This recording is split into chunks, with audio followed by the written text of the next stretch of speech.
নমস্কার বন্ধুরা, খুশির রান্নাঘরে আপনাদের সবাইকে স্বাগত।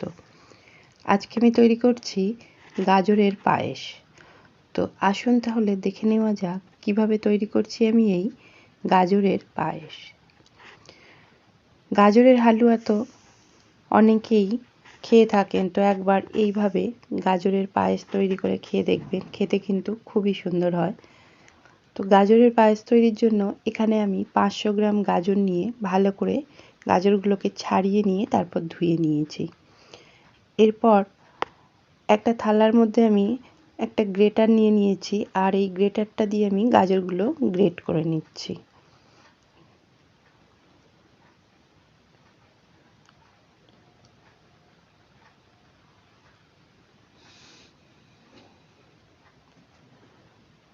দেখুন, একটা গাজর আমি গ্রেট করে নিয়েছি।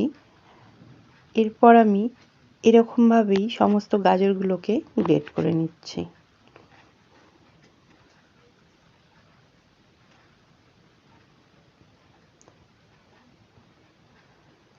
তো সমস্ত গাজরগুলো আমার গ্রেট করা হয়ে গেছে।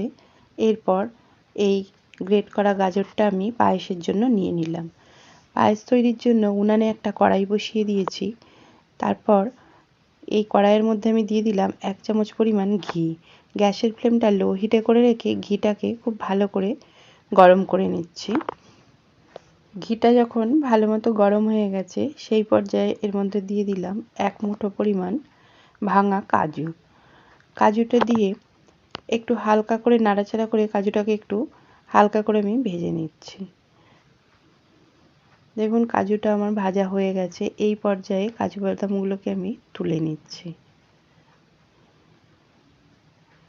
সমস্ত কাজুগুলো তুলে নিয়ে ওই ঘিয়ের মধ্যে দিয়ে দিচ্ছি।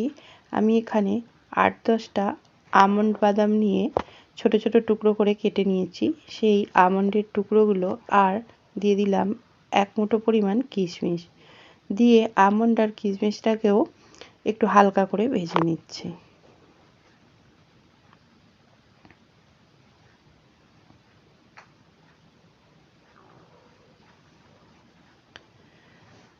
এগুলো আমার ভাজা হয়ে গেছে। তো এই পর্যায়ে আমি সমস্ত কিশমিশ আর আমন্ডের টুকরোগুলো তুলে নিলাম। তারপর ওই কড়াইয়ের মধ্যে দিয়ে দিলাম আরও 1 চামচ পরিমাণ ঘি। ঘিটাকে ভালো করে গরম করে নিলাম। তারপর এই ঘিয়ের মধ্যে দিয়ে দিচ্ছি গ্রেট করে রাখা গাজরগুলো। সমস্ত গাজরগুলো দিয়ে ঘিয়ের সাথে খুব ভালো করে গাজরগুলোকে নাড়াচাড়া করে মিশিয়ে দিচ্ছি।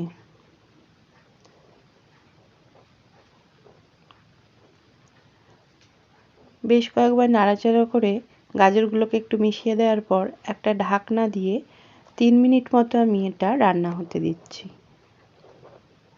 3 মিনিট মতো পর ঢাকনাটা খুলে নিয়েছি, আর ঢাকনা দিয়ে এইভাবে রাখার ফলে গাজরগুলো বেশ নরম হয়ে গেছে। এই পর্যায়ে আবারও একটু নাড়াচাড়া করে নিলাম। তারপর এই গাজরের মধ্যে আমি দিয়ে দিচ্ছি 4টে ছোটো এলাচ। আমি মুখগুলো একটু ফাটিয়ে এর মধ্যে দিয়ে দিলাম। দেওয়ার পর একটু নাড়াচাড়া করে দিচ্ছি। তারপর এর মধ্যে আমি দিয়ে দিচ্ছি দুধ। আমি এই দুধটা আগে থেকে জাল দিয়ে রেখে দিয়েছিলাম। এখানে আমি 1 বাটি পরিমাণ গ্রেট করা গাজর নিয়েছি, তার সাথে দিয়ে দিলাম 2 বাটি পরিমাণ দুধ। দুধটা দেওয়ার পর একটু নাড়াচাড়া করে মিশিয়ে দিচ্ছি। তারপর গ্যাসের ফ্লেমটাকে হাই হিটে করে দিয়ে আমি এটা 5 মিনিট মতো রান্না হতে দিচ্ছি। এর মধ্যে আমি দিয়ে দিলাম যে বাদামগুলো আমি ভেজে তুলে রেখেছিলাম, সেই বাদামগুলো। 5 মিনিট মতো আমি এটা রান্না করে নিয়েছি। তো দুধটা অনেকটাই কমে গেছে, আর গাজরগুলোও বেশ ভালো সেদ্ধ হয়ে গেছে। এই পর্যায়ে এর মধ্যে আমি দিয়ে দিচ্ছি স্বাদ অনুযায়ী চিনি। মিষ্টিটা আপনারা আপনাদের স্বাদ অনুযায়ী দেবেন। চিনিটা দেওয়ার পর আবারও ভালো করে একটু মিশিয়ে দিচ্ছি।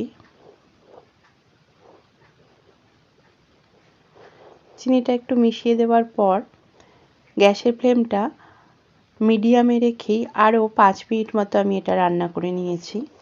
5 মিনিট মতো পর দেখুন দুধটা অনেকটাই টেনে গেছে।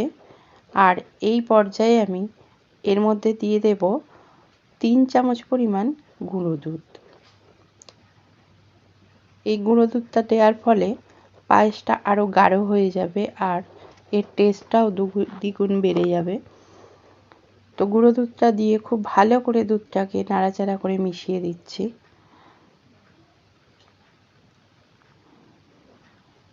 এরপর আমি আরও 5 মিনিট মতো এটা রান্না করে নিচ্ছি। আর এই পর্যায়ে আমি গ্যাসের ফ্লেমটাকে লো হিটে করে রান্না করলাম। তো 5 মিনিট মতো পর দেখুন পায়েসটা আমার মোটামুটি তৈরি হয়েই গেছে। এর থেকে আর আমি বেশি দুধটা টানাবো না, কারণ এটা ঠান্ডা হলে আরও একটু বসে যাবে। তো একটু নাড়াচাড়া করে নিচ্ছি, তারপর গ্যাসের ফ্লেমটাকে আমি বন্ধ করে দিয়েছি। পায়েসটা আমার তৈরি হয়ে গেছে। এই পর্যায়ে আমি এই পায়েসটাকে নামিয়ে নিচ্ছি। পায়েসটাকে নামিয়ে নিয়ে আমি অন্য পাত্রে ঢেলে ঠান্ডা করে নিচ্ছি।